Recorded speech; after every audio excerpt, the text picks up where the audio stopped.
Indigo. About the author, Louis Fischer was born in Philadelphia. He served as a volunteer in the British Army between 1918 and 1920. Fischer made a career as a journalist and wrote for the New York Times, the Saturday Review, and for European and Asian publications. He was also a member of the faculty at Princeton University. The following is an excerpt from his book The Life of Mahatma Gandhi. The book has been reviewed as one of the best books ever written on Gandhi by Times Educational Supplement. Indigo. When I first visited Gandhi in 1942 at his ashram in Sevagram, in central India, he said, "I will tell you how it happened that I decided to urge the departure of the British. It was in 1917. He had gone to the December 1916 annual convention of the Indian National Congress Party in Lucknow. There were 2,301 delegates and many visitors. During the proceedings, Gandhi recounted, a peasant came up to me looking like any other peasant in India, poor and emaciated, and said, I am Rajkumar Shukla. I am from Champaran, and I want you to come to my district. Gandhi had never heard of the place. It was in the foothills of the towering Himalayas, near the Kingdom of Nepal. Under an ancient arrangement, the Champaran peasants were sharecroppers. Rajkumar Shukla was one of them. He was illiterate but resolute. He had come to the Congress session to complain about the injustice of the landlord system in Bihar, and somebody had probably said, "Speak to Gandhi." Gandhi told Shukla he had an appointment in Kanpur and was also committed to go to other parts of India. Shukla accompanied him everywhere. Then Gandhi returned to his ashram near Ahmedabad. Shukla followed him to the ashram. For weeks he never left Gandhi's side. "Fix a date," he begged. Impressed by the sharecropper's tenacity and story, Gandhi said, "I have to be in Calcutta on such and such a date. Come and meet me and take me from there." Months passed. Shukla was sitting on his haunches at the appointed spot in Calcutta when Gandhi arrived. He waited till Gandhi was free. Then the two of them boarded a train for the city of Patna in Bihar.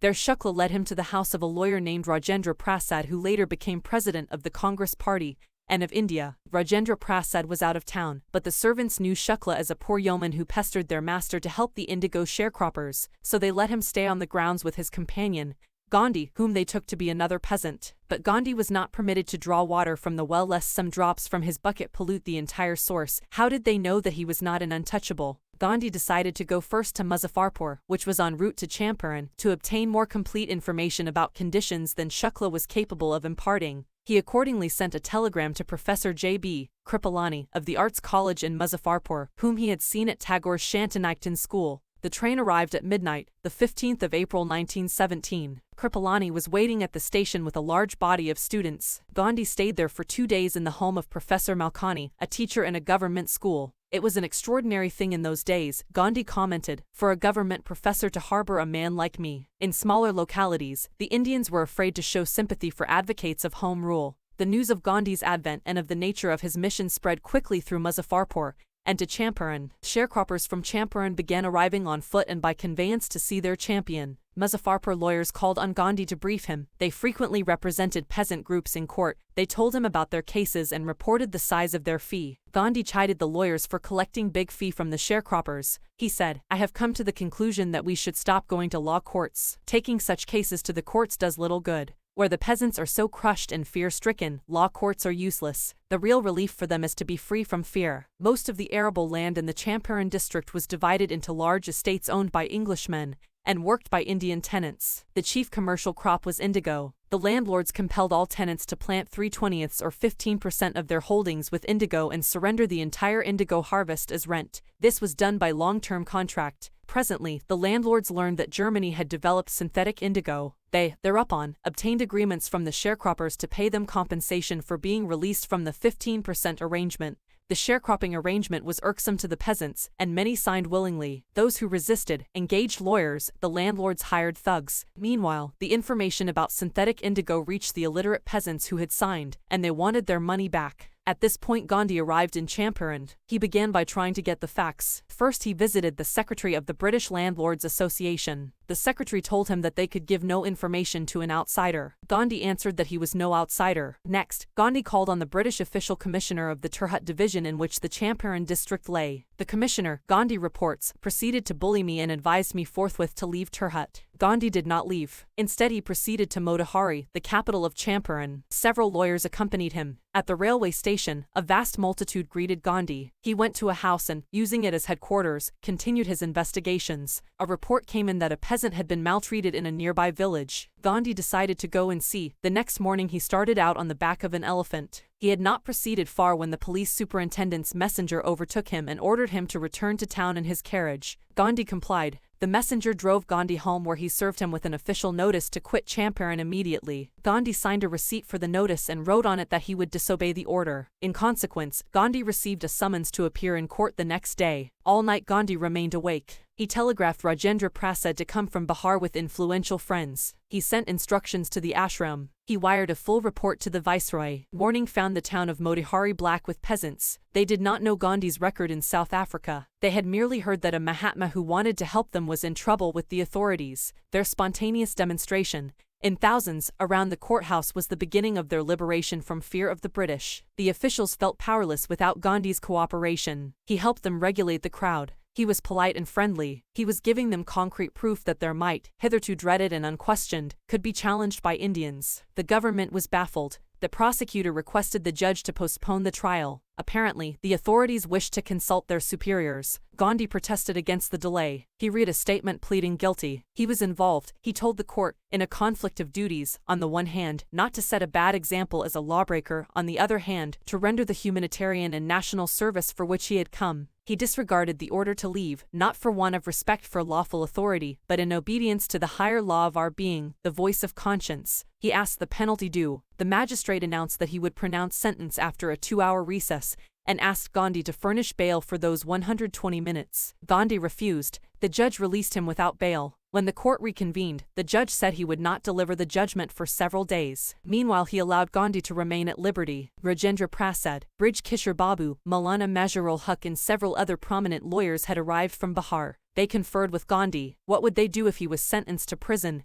Gandhi asked. Why? The senior lawyer replied. They had come to advise and help him. If he went to jail, there would be nobody to advise and they would go home. What about the injustice to the sharecroppers? Gandhi demanded. The lawyers withdrew to consult. Rajendra Prasad has recorded the upshot of their consultations. They thought, amongst themselves, that Gandhi was totally a stranger, and yet he was prepared to go to prison for the sake of the peasants, if they, on the other hand, being not only residents of the adjoining districts, but also those who claimed to have served these peasants, should go home, it would be shameful desertion. They accordingly went back to Gandhi and told him they were ready to follow him into jail. The Battle of Champaran is won, he exclaimed. Then he took a piece of paper and divided the group into pairs and put down the order in which each pair was to court arrest. Several days later, Gandhi received a written communication from the magistrate informing him that the lieutenant governor of the province had ordered the case to be dropped. Civil disobedience had triumphed, the first time in modern India. Gandhi and the lawyers now proceeded to conduct a far-flung inquiry into the grievances of the farmers. Depositions by about 10,000 peasants were written down, and notes made on other evidence. Documents were collected. The whole area throbbed with the activity of the investigators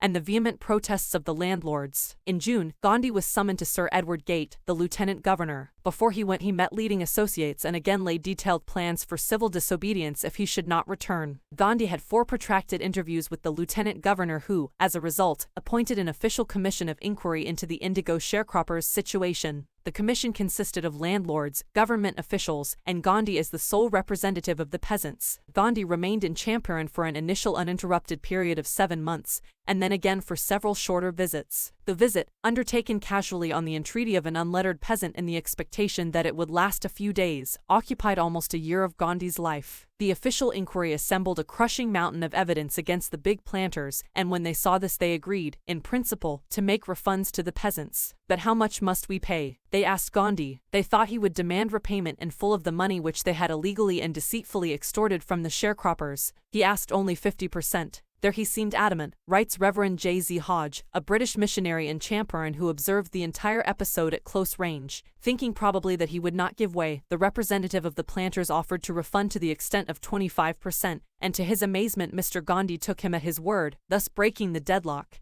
This settlement was adopted unanimously by the commission. Gandhi explained that the amount of the refund was less important than the fact that the landlords had been obliged to surrender part of the money, and, with it, part of their prestige. Therefore, as far as the peasants were concerned, The planters had behaved as lords above the law. Now the peasant saw that he had rights and defenders. He learned courage. Events justified Gandhi's position. Within a few years the British planters abandoned their estates, which reverted to the peasants. Indigo sharecropping disappeared. Gandhi never contented himself with large political or economic solutions. He saw the cultural and social backwardness in the Champaran villages and wanted to do something about it immediately. He appealed for teachers. Mahadev Desai and Narhari Parekh, two young men who had just joined Gandhi as disciples, and their wives, volunteered for the work. Several more came from Bombay, Pune and other distant parts of the land. Devadas, Gandhi's youngest son, arrived from the ashram and so did Mrs. Gandhi. Primary schools were opened in 6 villages. Kasturbai taught the ashram rules on personal cleanliness and community sanitation. Health conditions were miserable. Gandhi got a doctor to volunteer his services for 6 months. 3 medicines were available: castor oil, quinine and sulfur ointment. Anybody who showed a coated tongue was given a dose of castor oil. Anybody with malaria fever received quinine plus castor oil. Anybody with skin eruptions received ointment plus castor oil. Gandhi noticed the filthy state of women's clothes. He asked Kasturbai to talk to them about it. One woman took Kasturbai into her hut and said, "Look, there is no box or cupboard here for clothes. The sari I am wearing is the only one I have." During his long stay in Champaran,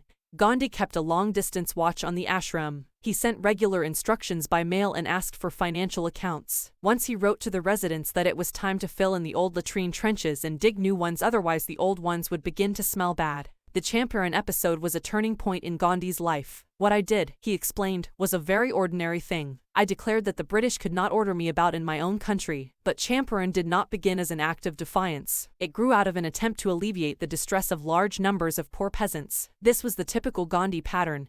His politics were intertwined with the practical, day-to-day problems of the millions. His was not a loyalty to abstractions, it was a loyalty to living, human beings. In everything Gandhi did, moreover, he tried to mold a new free Indian who could stand on his own feet and thus make India free. Early in the Champaran action, Charles Freer Andrews, the English pacifist who had become a devoted follower of the Mahatma, came to bid Gandhi farewell before going on a tour of duty to the Fiji Islands. Gandhi's lawyer friends thought it would be a good idea for Andrews to stay in Champaran and help them. Andrews was willing if Gandhi agreed, but Gandhi was vehemently opposed. He said, "You think that in this unequal fight it would be helpful if we have an Englishman on our side. This shows the weakness of your heart. The cause is just and you must rely upon yourselves to win the battle. You should not seek a prop in Mr. Andrews because he happens to be an Englishman." He had read our minds correctly, Rajendra Prasad comments, and we had no reply. Gandhi in this way taught us a lesson in self-reliance. Self-reliance, Indian independence and help to sharecroppers were all bound together.